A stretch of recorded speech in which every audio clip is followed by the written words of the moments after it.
Madame, Monsieur, bonsoir. Voici les titres du journal.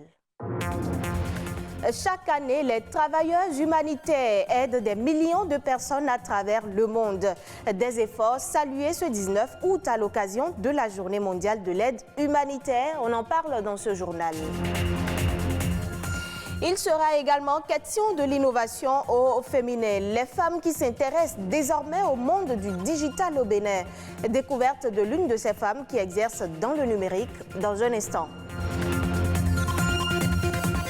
Puis, la valorisation des plantes aromatiques, des feuilles traditionnelles pour en faire du thé est une mission que se sont assignés certains jeunes entrepreneurs. À suivre les explications des promoteurs.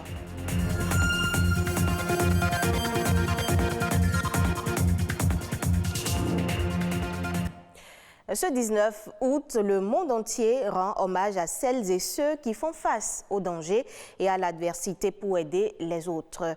C'est à l'occasion de la Journée mondiale de l'aide humanitaire. Tout comme le Covid-19, l'urgence climatique fait aussi des ravages dans le monde entier, à une échelle que les personnes en première ligne et la communauté humanitaire ne peuvent gérer. Dans la course contre la crise climatique, l'Organisation internationale des migrations nous invite à tous lutter contre les conflits et à réduire la menace des catastrophes naturelles. Patrick Adiagbodjou. Chaque 19 août, la Journée internationale de l'aide humanitaire est en partie dédiée à la mémoire de tous les travailleurs humanitaires qui ont perdu leur vie en essayant de venir en aide aux communautés en détresse. Cette journée internationale honore également ceux qui ont été tués ou blessés en allant au secours de ceux qui étaient dans le besoin, mais également ceux qui manquent d'assistance dans les pays en conflit armé. La date de la Journée mondiale de l'aide humanitaire a été choisie par l'Assemblée générale des Nations unies en référence à l'attentat du 19 août 2003 contre le siège des Nations unies à Bagdad, en Irak, qui a causé la mort de 22 personnes. Des milliers de personnes font chaque jour preuve de courage et d'altruisme pour porter assistance aux personnes en danger et dans le besoin, alors qu'ils travaillent dans des circonstances extrêmes. Dès 2019, l'action humanitaire est mise à rude preuve par la pandémie de Covid-19. Lorsqu'un virus se répand, c'est une autre menace mortelle qui s'ajoute aux violences, aux bombardements et aux effets dévastateurs des catastrophes naturelles, dont les inondations. Aujourd'hui, la plupart des campagnes d'action humanitaire sont axées sur la réduction des effets des changements climatiques, l'éradication de Covid-19 et la lutte contre la faim et l'insécurité alimentaire. L'ampleur de ces multiples crises dépasse la capacité d'un seul individu à les résoudre. Elles ne peuvent être résolues que grâce aux efforts de l'ensemble de l'humanité. Parlons à présent du numérique, un secteur porteur dans le monde. Aujourd'hui, le digital n'attire pas que les hommes. Des femmes s'intéressent de plus en plus au métier du numérique. Une équipe de notre rédaction a rencontré une Béninoise qui évolue dans l'univers du digital au Bénin. Rodrigue Babagweto. Quand elle se rend à son lieu de travail dans la journée, c'est entre son téléphone, l'écran de son ordinateur et quelques rares fois les câbles techniques que Zérose passe le clair de son temps. Je suis responsable chef département de 3 réseaux d'accès, 3 technologies de réseaux d'accès. Quand on dit réseau d'accès, c'est les équipements qui fournissent, qui amènent chez le client lambda l'Internet. Et les matins, qu'est-ce que je fais? On doit m'envoyer des points selon des séquences d'heures. Je jette le regard là-dessus, je vois les anomalies,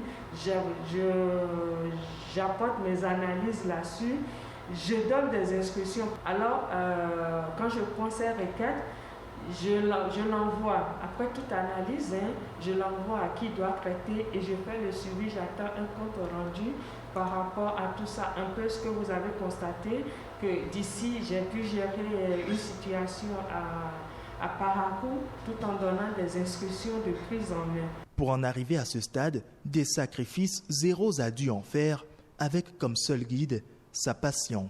C'est pas vraiment rose du début jusqu'à la fin, mais il faut tenir. Il faut tenir. J'ai fait toutes les couches dans ce métier.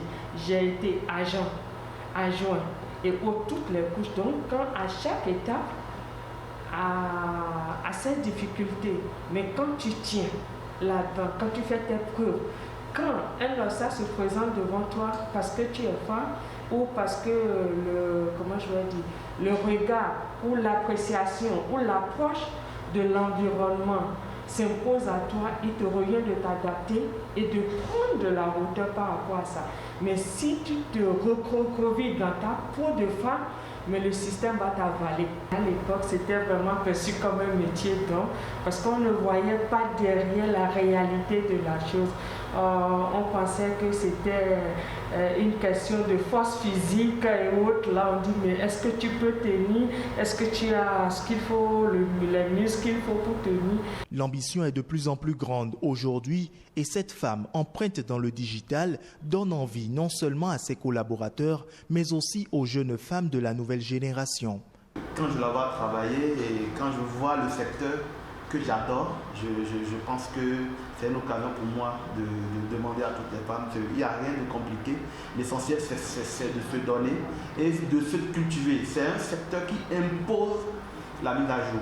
Il faut s'honorer dans ce domaine et devenir des élites, comme les exemples que nous avons, notre ministre Aurélie, et comme plusieurs d'autres femmes dans le secteur aujourd'hui. Si depuis les années 70 où le digital a vu le jour, les hommes ont été nombreux à s'engouffrer, aujourd'hui, les femmes sont de plus en plus amenées à oser, innover et entreprendre dans le domaine, faisant du digital un monde de plus en plus inclusif.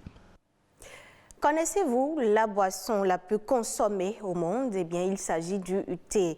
Pour prévenir certaines maladies comme l'hypertension artérielle, il est souvent conseillé de faire des infusions. Et justement, certains jeunes béninois innovent dans le secteur en mettant sur le marché une gamme d'infusions fabriquées au Bénin. De quoi s'agit-il et comment les consommateurs l'apprécient-ils? On suit les explications. Le marché a été un peu réticent au départ parce que le Béninois n'a pas l'habitude de consommer du thé après le repas par exemple. On a l'habitude de prendre des boissons fraîches. Le second défi a été de mettre dans la tête des Béninois que le thé importé n'est pas forcément de qualité supérieure à ce que nous proposons ici. Pourquoi? Parce que quand vous prenez une infusion made in Bénin, par exemple, vous avez dans la même infusette, vous pouvez trouver de la menthe, du gingembre, du clou de girofle. Vous voyez, il y a une synergie de bienfaits et une synergie de saveurs. Donc forcément, au niveau du goût, vous n'avez pas le même effet. C'est beaucoup plus agréable à boire et beaucoup plus agréable à... Déjà, au niveau de la saveur, de la senteur, vous voyez déjà la différence entre ce qui est importé et ce que nous produisons chez nous. Les infusions made in Bénin n'ont pas d'additifs, n'ont pas de conservateur.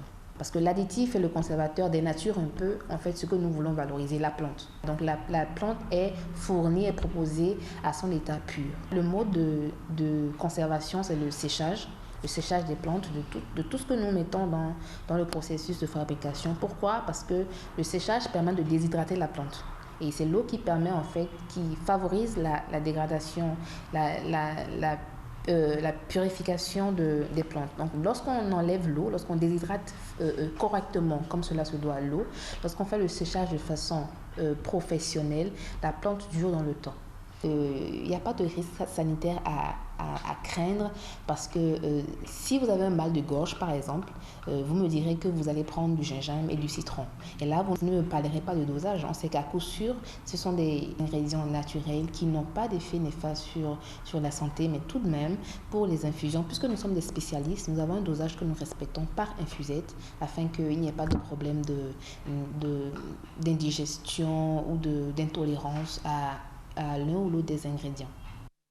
Sortons à présent du Bénin pour le point de quelques sujets de l'actualité internationale. Eco-Inter est présenté ici par Patrick Adiaboudjou.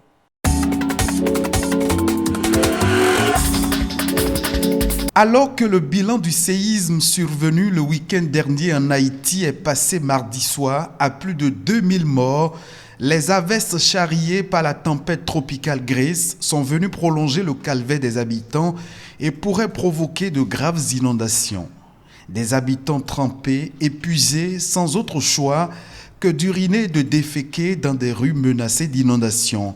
Dans la ville des Kehi, plus de 200 personnes commencent à bâtir, sous un vent et une pluie persistants, des abris précaires sur des espaces inondés. L'UNICEF a estimé mardi que 1,2 million de personnes, dont 540 000 enfants, étaient affectés par la crise. Dans le sud de la France, les pompiers n'en ont toujours pas fini avec l'incendie qui ravage les environs de Saint-Tropez. Le feu qui s'est déclaré lundi dernier dans le Var n'est toujours pas fixé et est toujours susceptible d'évoluer, mais les conditions météo s'annoncent favorables. Depuis le départ de cet incendie, plus de 6300 hectares de forêt de vignes et de garils ont été brûlés. 2 personnes sont décédées selon le dernier bilan. 1200 pompiers sont toujours sur le terrain et environ 10 000 touristes et habitants ont été évacués dès lundi soir. L'accès à tous les massifs forestiers du département reste toujours interdit par la préfecture du Var qui met en avant un risque très sévère.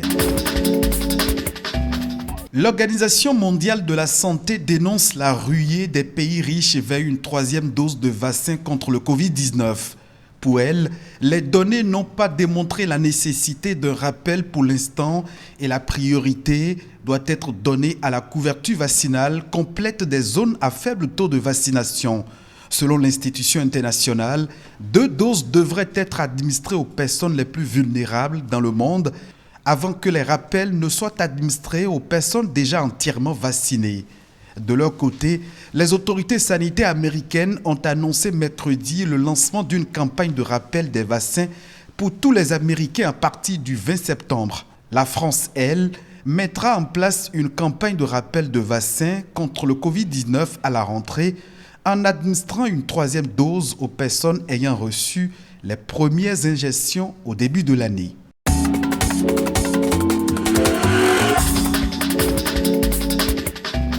C'est sur cet élément que prend fin ce journal disponible sur le site web de l'ORTB, www.ortb.bj. Merci à tous de nous avoir suivis.